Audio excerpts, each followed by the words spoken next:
kayo dyan. 7 o'clock ng umaga, samahan nyo kami sa loob ng isang oras na punong-puno ng talakayan. Pag-uusapan din natin ang mga issues na siguradong kapupulutan ninyo ng aral at kaligayahan. Isang oras po yan para sa mga mahalagang mga usapin na may kinalaman po sa atin bilang mga boss ng bayan. Pero bago yan, sabay-sabay muna namin kayong babatiin ng... Good morning, boss! Good morning, Audrey, Carla, Aljo. Magandang umaga. Kamusta? Huwebes na ngayon. Paalala lang sa ating mga boss kasi kagabi, ako'y nanood ng sine, itong General Luna. Napakagandang panoorin, especially... Balita ko nga, sobrang ganda daw. Kahit sa social media. Ang galing ng direktor, maganda yung cinematography, ang ganda ng mga scripts.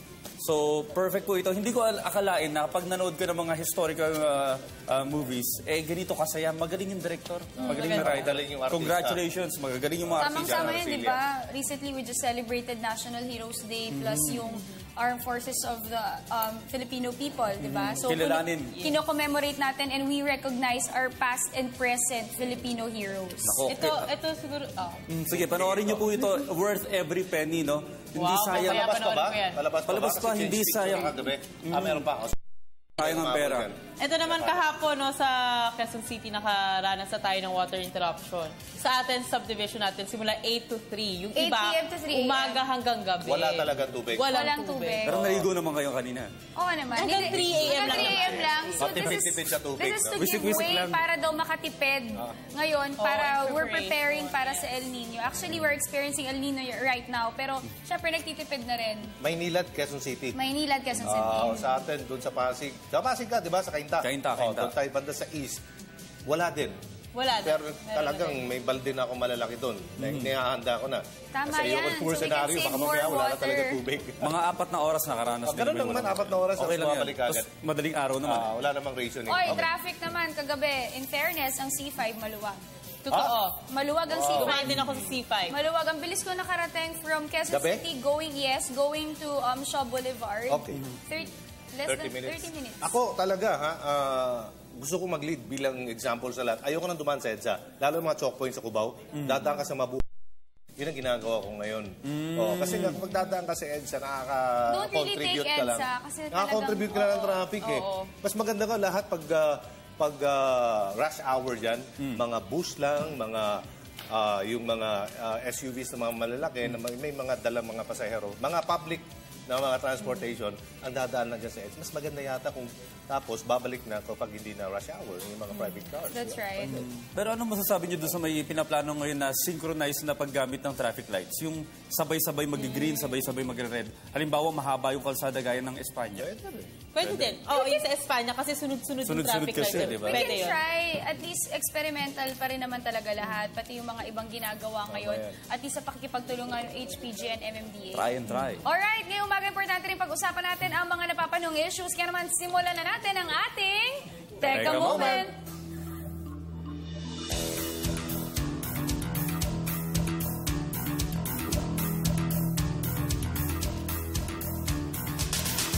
Okay, una sa ating Teka Moment.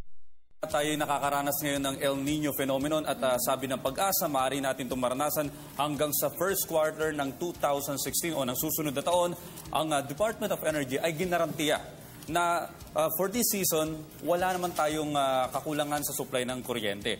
Pero yung mga haka-haka ng iba na baka daw, mga nag-aalala na baka daw sa pagdating ng eleksyon ay magkaproblema o mawalan ng kuryente, gumagawa na nga po ngayon ng paraan according kay DOE Officer in Charge Zenaida Monsada ng paraan ang DOE sa pamamagitan ng pagbuo ng isang task force na magmomonitor sa posibleng impact ng global weather pattern sa power supply ng bansa.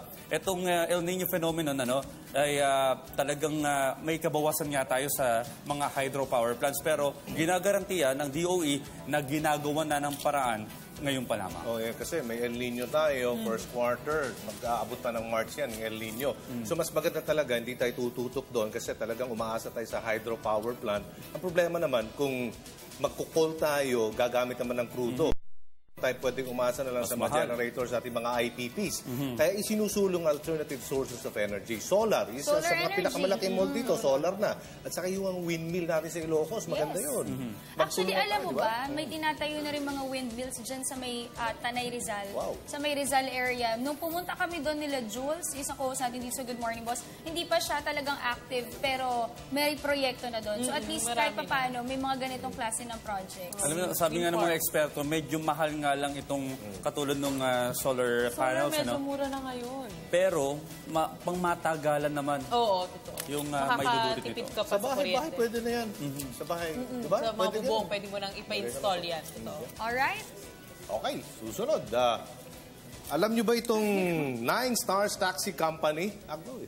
Sa Bisaya pa, agoy. Kasi alam mo bakit? LTFRB, Land Transportation, Franchising and Regulatory Board, nag-flank po sila ng ininspeksyon ng LTFRB ang kumpanyang ito dahil sa kawalan po ng kaukulang mga dokumento mula sa pamahalaan. Number 1, DOLE. Pangalawa, wala pong income tax return.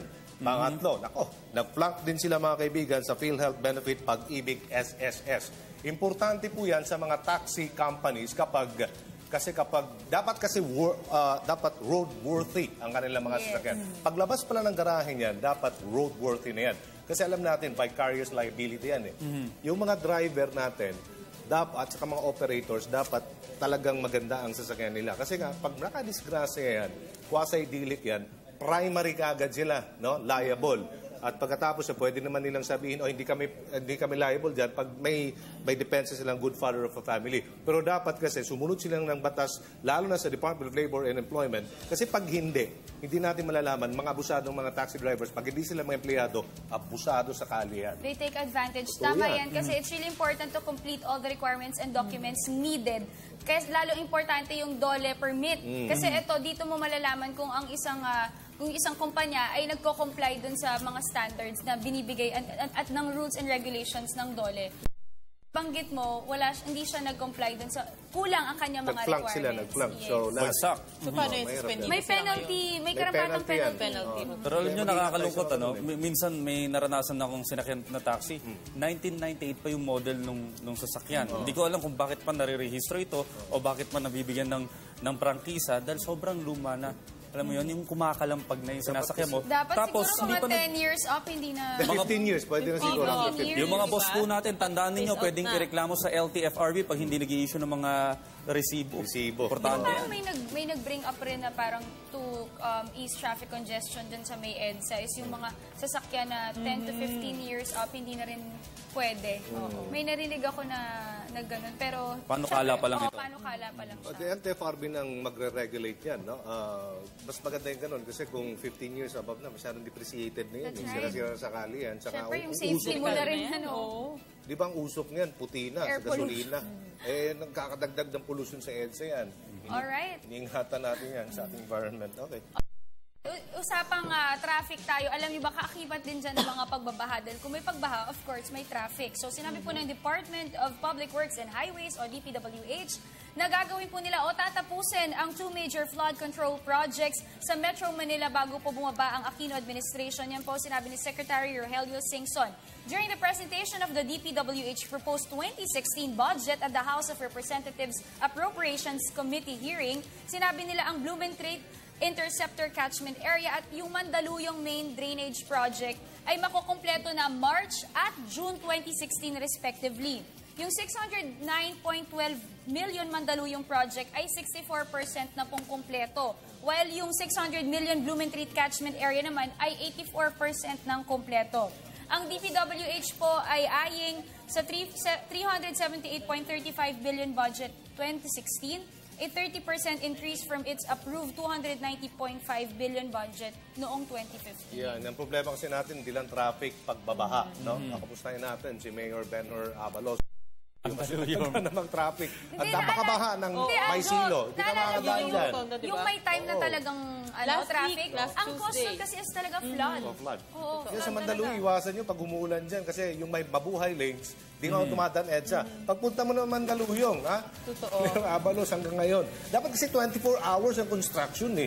Saka hindi lang yan. Tigil eh. Gawin nila yan ng mainit ang panahon, yung wala pang ulan. Eh hindi nga, paggabi, napakadilim Dapat dyan. mas Dapat gabi. gumagawa sila sa Oo, gabi. gabi. 24 hours. So, depende sa scheduling dapat, ano? That's May right. sistema dapat yung paggawa dyan. Bilis. Okay.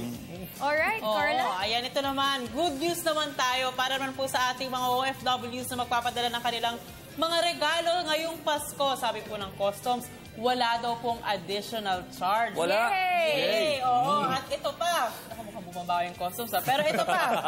Clarify din nila ang additional fees law will be only imposed sa mga consolidators who handle containers with balikbayan boxes.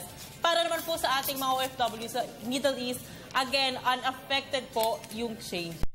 Magandang balita niyan dahil alam naman natin this past few weeks Galit na napakadami galit ang mga talagang netizens, issues no? about balikbayan box at ngayon nga bare months na for sure ang ating mga kababayan dyan sa Middle East o mga kababayan nating OFWs nagsisimula na magpadala. Again, wala po tayong additional. Mas maganda yan, pataasan ng tax exemption from 10,000 gawing... Kasi magkano namang mga Oo bus nga, mamahalin oo. ngayon? Siguro mga 100,000. Yun yung nakikita ko eh.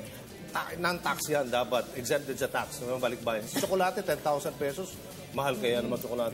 Kulang ay 10,000. Magkano yung tax na yun kung susumahin mo? Libo rin, di ba? Pero itong mga kawawa rin itong mga nasa immigration, ano? Dahil balita ko last week, medyo nabubuli rin sila. Nahaharas na. Nahaharas din sila. May mga Sinisigawan kasi may mga sila. OFWs na galit sa kanila. Eh, hindi naman sila yung... Kasi marami They're just following and abiding rules. Pero yung iba talagang naninigaw at talagang nilalabas yung kanilang opinion Nako. na nahaharas na yung mga taga-immigration. Mga boss, Galit na yan. pare-pareho po tayo mga Pilipino, ha? Iba na nagta-take advantage. Mga negosyante, labas, ng ibang bansa, nagnenegosyo. Yung kala mo balikbayan, hindi pala. Yung mga nasa loob May ng mga balikbayan, goods talagang nagbibenta. binibenta sa Oo. Pilipinas. Huwag naman ganon. Kaya, di ba, Pero nadadama yung oo, OFW. take advantage. May experience ako niya na 2007. Ang dinadala lang niya yung mga USB o mga SD cards. Kasi napakagaan eh. Pwede mong dalhin sa bag eh. Tapos ang dami na nun. Ibebenta dito ng mas mahal. Ayun, hindi na. USB lang. Bakit hindi mo isumbong yan sa... Hindi pa ako reporter. Hindi, actually, meron na yung... May mga 2006. probable cost na yan sila, yung mga officers natin. Triggered na yan, nakatip na yan sila. Doon pa lang sa abroad yan.